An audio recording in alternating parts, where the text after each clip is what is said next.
Yes students, part 7 के अंदर हमने इसी एनसीईआरटी 12th के चैप्टर जो न्यूमेरिकल्स थे फर्स्ट, सेकंड और फोर्थ वो सॉल्व किया था। इसके अंदर हम थर्ड, सिक्स्थ और सेवन्थ को सॉल्व करने वाले हैं। देखते हैं क्या कहता है। जैसा सबको पता है कि जो कुलाम्स का जो लॉ है वो इलेक्ट्रोस्टैटिक्स फोर्स है, वो दो चार्ज के बीच में क्या निकालता है, फोर्स निकालता है। ऐसे ही आपने 11th क्लास में न्यूटन का लॉ पढ़ा हुआ है, ग्रेविटेशन, वो क्या करता है, दो मास के बीच में फोर्स निकालता है और दोनों के दोनों डिस्टेंस के स्क्वायर यूनिवर्सिटी रूल को फॉलो करते हैं। दोनों वो जो है वो चार्ज के मल्टीप्लाई के होता है, वो मास के मल्टीप्लाई के होते हैं। ये कुल मिला के आपको दो फॉर्मूले बताना चाहता है कि आप सब ने जो ग्रेविटेशन फोर्स है उसको फॉर्मूला पढ़ा हुआ है G m1m2/r²। वो मास में लगता है, डिस्टेंस के स्क्वायर के इनवर्सली प्रोपोर्शनल है।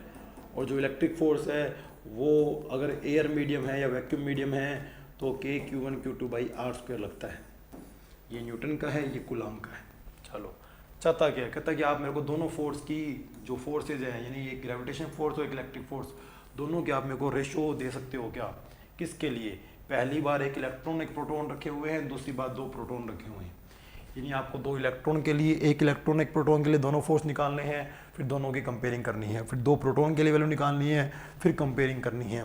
उसके बाद आपको एस्टिमेट करना है क्या, एक्सेलरेशन, कि जब एक इलेक्ट्रॉन और एक प्रोटॉन आपस में कितने डिस्टेंस पे रखे हों, एक एंगस्ट्रॉम की डिस्टेंस पे रखे हों, तो उनके अंदर एक्सेलरेशन क्या होगा। मतलब ये जो फोर्स होगा, तो फोर्स है तो रिजल्टेंट फोर्स तो होगा ही दोनों के बीच में, उस फोर्स के रिस्पेक्ट में आपको एक्सेलरेशन कैलकुलेट करना है। क्या है मतलब, वो हम क्वेश्चन में बात करेंगे। मैं आपको क्वेश्चन अगर वैसे ही एक बार ऑलरेडी समझाऊं दोबारा, तो सबसे पहले हम बात करते हैं एक इलेक्ट्रॉन एक प्रोटॉन जो है, एक इलेक्ट्रॉन और एक प्रोटॉन जो है वो किसी डिस्टेंस पे रखे हुए हैं। आपको कूलॉम लॉ भी निकालना है, आपको ग्रेविटेशन फोर्स भी निकालना है और दोनों फोर्स की कंपैरिजन भी करनी है। फिर ऐसा ही काम आपको दो प्रोटॉन के लिए करना है, दो प्रोटॉन के लिए आपको ग्रेविटेशन फोर्स निकालना है, कूलॉम फोर्स निकालना है, उसकी भी आपको कंपेयरिंग करनी है। फिर जब आप एक पर्टिकुलर केस दे रहे हैं आपको कि एक इलेक्ट्रॉन और एक प्रोटॉन एक एंगस्ट्रॉम की डिस्टेंस पे हो, तो आप उनका एक्सेलरेशन निकाल के दे सकते हो क्या, दोनों का एक्सेलरेशन क्या होगा, इलेक्ट्रॉन का कितना होगा, प्रोटॉन का कितना होगा। देखते हैं। एक खाली स्लाइड मैंने इसीलिए लगवा रखी है ताकि आपको क्वेश्चन उसके ऊपर अच्छे से एक्सप्लेन किया जा सके। देखते हैं। सबसे पहले बात करते हैं कि आपने एक इलेक्ट्रॉन और एक प्रोटॉन, एक इलेक्ट्रॉन है और एक प्रोटॉन है, एक इलेक्ट्रॉन है एक प्रोटॉन है, कोई डिस्टेंस है। दो बार क्यों कर रहे हैं, क्योंकि यहाँ पर मैं निकालूंगा इलेक्ट्रिक फोर्स जो निकलता है चार्ज के रिस्पेक्ट में, और यहाँ निकलेगा ग्रेविटेशनल फोर्स जो निकलता है मास के रिस्पेक्ट में। फिर हमें दोनों की कंपेयरिंग करनी है। बढ़िया बात यह है कि जब आप कंपेयरिंग करोगे तो यहाँ आएगा कि Q1Q2/r², यहाँ आएगा G m1m2/r²। तो दोनों के बीच में डिस्टेंस, उसी डिस्टेंस की बात चल रही है, तो डिस्टेंस से डिस्टेंस क्या हो जाएंगे, कैंसिल। तो आपको ज़्यादा सोल्व नहीं मथा, मतलब डिस्टेंस पे ज़्यादा मथा मारना नहीं पड़ेगा, सिर्फ यही वैल्यू रखनी पड़ेगी। तो ये वैल्यू कितनी है चेक कर लेते हैं। के की वैल्यू है 9 × 10⁹। इलेक्ट्रॉन पे चार्ज कितना होता है 1.6 10⁻⁹। प्रोटॉन पे चार्ज तो यही रहता है। माइनस क्यों नहीं ले रहे, माइनस मतलब है क्यों डायरेक्शन दिखाएगा, और मैं खुद कह रहा हूँ इलेक्ट्रॉन प्रोटॉन एक दूसरे को क्या करेंगे, अट्रैक्ट करेंगे। r² इसलिए नहीं लिख रहा कि r² कैंसिल ही हो गया, तो ये सारी वैल्यू आ जाएगी आपके पास किसकी, इलेक्ट्रिक फोर्स की। हमें कैलकुलेशन नहीं करनी, हम काट कूट के पावर अपने आप सेट कर लेंगे। यहाँ बात करते हैं g की 6.67 10⁻11 सॉरी, और मास ऑफ इलेक्ट्रॉन कितना होता है, मास ऑफ इलेक्ट्रॉन होता है 9.1 10⁻31 kg। प्रोटॉन का मास होता है 1.67 10⁻27 kg /r²। तो अब आप इस वैल्यू में इस वैल्यू को डिवाइड कर देंगे, आपका जो फोर्स की कंपैरिजन है वो आ जाएगी। यहाँ ये तीनों डाटा रख देंगे और अपोन में ये तीनों डाटा रख देंगे, इसको आप सोल्व कर लेंगे, आपका डाटा आ जाएगा। इसकी यूनिट क्यों नहीं आएगी, ये यूनिटलेस क्यों आएगा स्टूडेंट, यूनिटलेस की कहानी ये है कि दोनों के दोनों फोर्स हैं, ऊपर न्यूटन नीचे न्यूटन, ये आपस में क्या हो जाएंगे स्टूडेंट्स, कैंसिल हो जाएंगे, तो इसकी यूनिट नहीं आने वाली। ओके स्टूडेंट्स, फिर बात करते हैं अभी आगे। ये तो मैंने इलेक्ट्रॉन के लिए कर दिया, अब मैं इलेक्ट्रॉन और प्रोटॉन के लिए मैं ये काम कर चुका हूँ। अब मुझे ये काम करना है दो प्रोटॉन के लिए। अब मैं ये काम करता हूँ दो प्रोटॉन के लिए करता हूँ।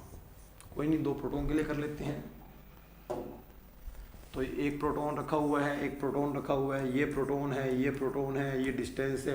क्या बदलेगा वो देखते हैं। जब आप इलेक्ट्रिक फोर्स निकालेंगे तो कुछ नहीं बदलने वाला, क्योंकि इलेक्ट्रॉन प्रोटॉन पे चार्ज तो सेम ही होता है, ये वैल्यू कोई कुछ चेंज नहीं आएगी। तो फिर चेंजिंग कहाँ आएगी स्टूडेंट? ये चेंजिंग किसी में नहीं आएगी। नहीं स्टूडेंट, चेंजिंग आएगी। किस में चेंजिंग आएगी बताता हूँ। जब आप ग्रेविटेशनल निकालोगे तब यहाँ चेंजिंग आएगी। तब यहाँ चेंजिंग क्यों आएगी? क्योंकि पिछली बार आपने यहाँ पर इलेक्ट्रॉन का मास रखा था, लेकिन इस बार दोनों प्रोटॉन है, मास प्रोटॉन का इलेक्ट्रॉन का सेम नहीं होता। तो प्रोटॉन पे चार्ज मास को कोई फर्क नहीं पड़ा, इस डाटा पे कोई फर्क नहीं पड़ा। इस डाटा पे फर्क पड़ेगा क्योंकि अब यहाँ पर इलेक्ट्रॉन की जगह प्रोटॉन हो चुका है।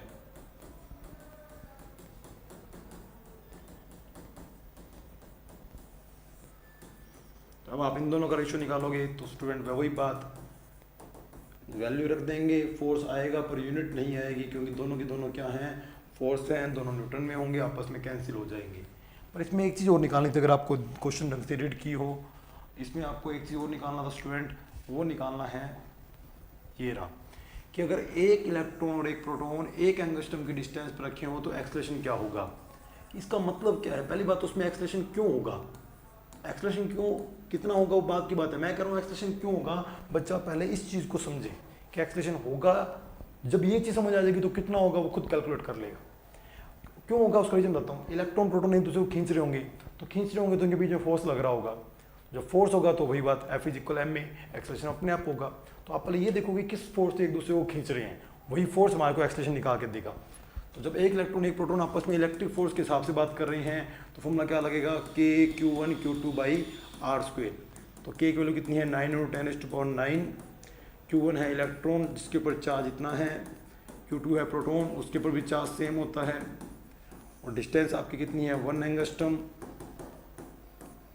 इसको आप सोल्व कर लेंगे, ये आपका आ जाएगा इतना फोर्स, कि इतना फोर्स एक दूसरे के ऊपर अप्लाई कर रहे हैं।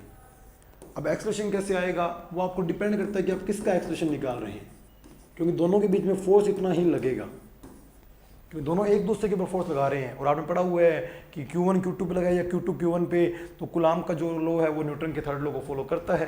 तो फोर्स की वैल्यू यही रहेगी, चाहे वो इलेक्ट्रॉन है चाहे वो प्रोटॉन है, फोर्स आपका यही रहेगा। जो आपका फोर्स इलेक्ट्रिक फोर्स आया है ये फोर्स आपका वही रहेगा। अब आपको जो भी एक्सेलरेशन निकालना है, अगर आपको इलेक्ट्रॉन का एक्सेलरेशन निकालना है तो आप इलेक्ट्रॉन की मास से डिवाइड कर दें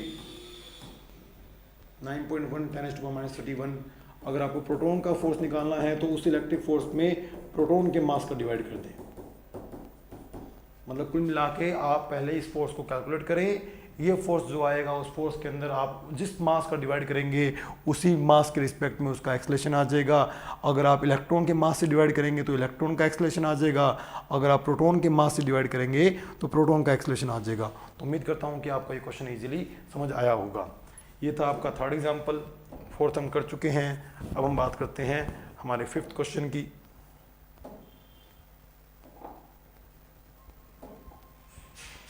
फिफ्थ क्वेश्चन ये है, कहता 3 चार्ज दे रखे हैं। मैं डायग्राम दोबारा बना देता हूँ क्योंकि ये जो बुक के जो डायग्राम है वो जब यहाँ हम पीपीटी में ऐड करवाते हैं तो ब्लर हो जाते हैं। मैंने ये नोटिस किया है, कोशिश करेंगे इसके ऊपर कुछ अपडेशन कर सकें हम। 3 इक्वल चार्ज है, 3 इक्वल डिस्टेंस इक्विलेटरल ट्रायंगल के ऊपर रखे हुए हैं। आपको निकालना है कि भाई वर्टिक्स पे एक चार्ज रखा हुआ है Q, ये सारे चार्ज इस पे कितना फोर्स लगाएंगे। पहली बात एक ध्यान रखना, अगर सारे चार्ज सेम हैं तो वो शेप कैसी भी हो, अगर वो सिमेट्रिक शेप है यानी वो इक्विलेटरल ट्रायंगल है, वो स्क्वायर है, वो हेक्सागन है, वो पेंटागन है, तो नेट फोर्स 0 होगा। कैसे होगा वो मैं बताऊंगा। अगर वो सिमेट्रिक चार्ज है, सारे चार्ज सेम होने चाहिए। अगर एक भी चार्ज अगर ये Q है -Q हो गया 2Q हो गया फिर 0 नहीं होंगे। ये फोर्स कितना होगा हम पहले कैलकुलेट करते हैं। और उससे पहले मैं बच्चे को बोलूँगा कि बच्चे को ये डिस्टेंस कैलकुलेट करनी आनी चाहिए कि इक्विलेटरल ट्रायंगल में सेंट्रोइड पॉइंट से सेंटर की जो डिस्टेंस होती है वो अगर उसको पता हो फिर ही क्वेश्चन हो पाएगा। वो जो डिस्टेंस होती है सेंट्रोइड पॉइंट से वर्टिक्स की जो डिस्टेंस होती है स्टूडेंट, वो होती है L/√3। तो पहले बच्चा ये चीज़ सीखे कि आपको तो ये L दे रखी थी, आपको ये डिस्टेंस कितनी पता है। आप ऐसे मान लो R है, आप पूरा क्वेश्चन R के साथ कर दो, ये तो चलो 0 हो जाएगा, यानी कैंसिल हो जाएंगे। कल को कैंसिल नहीं हुए तो फिर R के लिए आप कैसे लाओगे L/√3। तो पहले बच्चा ये चीज़ सीखे। तो मैं खाली ब्लैंक स्लाइड लेता हूँ, ये ब्लैंक स्लाइड आ चुकी है। इस पर आपको समझाता हूँ कि ये कारनामा हुआ कैसे है। तो आपके पास एक इक्विलेटरल ट्राइंगल है, नाम दे देता हूँ ABC, और उसकी साइड में मान लेता हूँ L। और इक्विलेटरल ट्राइंगल में जो परपेंडिकुलर होता है वो मीडियन भी होती है। ये मीडियन है, ये इसकी मीडियन है, ये इसकी मीडियन है, और ये परपेंडिकुलर भी है। तो इट मीन्स ये L थी तो ये कितनी होगी L/2, ये कितनी होगी L/2। मुझे तो ये डिस्टेंस निकालनी है, ये कितनी होगी R, क्योंकि अगर ये निकालूंगा उतनी ये होगी, उतनी ये होगी, सारी R सेम ही होगी। तो पहले बात करते हैं, अगर आप इस ट्रायंगल में आते हो तो आपको ये पता लग गया कि ये L है और ये पूरी जो थी ये मीडियन होगी, तो ये डिस्टेंस कितनी आ गई आपकी L/2 आ गई। तो पहले आप ये पूरी कैलकुलेट कर लो, क्योंकि ट्राइंगल ABM के अंदर अगर आप रूल लगाते हो हाइपोटेनियस स्क्वायर, तो hypotenuse square is equal perpendicular square, यानी AM square plus base square, वो आपका आ रहा है L/2 की स्क्वायर। तो ये आपका बन रहा है L स्क्वायर, वो इधर आगे माइनस का हो रहा है L²/4, इधर आपका बन रहा है 1 में से 1/4 गया स्टूडेंट, ये बन गया 3/4 L स्क्वायर।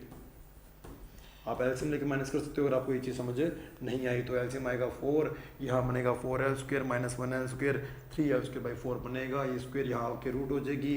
तो आपका जो AM आएगा वो आएगा 3/4 L² का रूट, तो ये आपका आ रहा है √3/2L। ये तो आपके स्टूडेंट AM आ रही है। अभी रुक जाओ, मैंने आपको AM नहीं बोला, मैंने आपको बोला है कि आपको A से लेके O तक निकालना है, यानी R निकालना है। आप सबने पढ़ रखा होगा मीडियंस किस रेशो में करती है, 2:1 में। तो आपको 2 रेशो की वैल्यू निकालनी है। सोच के देखो, आपको AO निकालना है जिसको 2 रेशो मिले हैं, कितने में से, पूरी साइड, पूरी इस मीडियन के कितने रेशो हुए हैं, 3 रेशो हुए हैं। तो 2 रेशो की वैल्यू चाहिए, 3 में से किसके, पूरे के पूरा कौन है, AM। अब आप चेक करो कि AM की वैल्यू कितनी आई है, √3/2L आई है। तो ये आपकी डिस्टेंस आ रही है L/√3। तो इस तरह आपको पता लगा होगा कि किसी भी इक्विलेटरल ट्राइंगल के अंदर अगर आपको साइड दी हो तो उसका जो सेंट्रोइड पॉइंट होता है, अगर साइड A है तो जो सेंट्रोइड पॉइंट की डिस्टेंस होगी वो बनेगी A/√3, साइड L है तो बनेगी L/√3। तो अब ये क्वेश्चन आप इजीली कर पाएंगे। अब देखते हैं क्वेश्चन को। अब मैं एक ब्लैंक स्लाइड लेता हूँ जिसके ऊपर क्वेश्चन कर सकूँ। एक ब्लैंक स्लाइड ले ली हमने, देखते हैं क्वेश्चन। ये Q, ये Q, ये Q,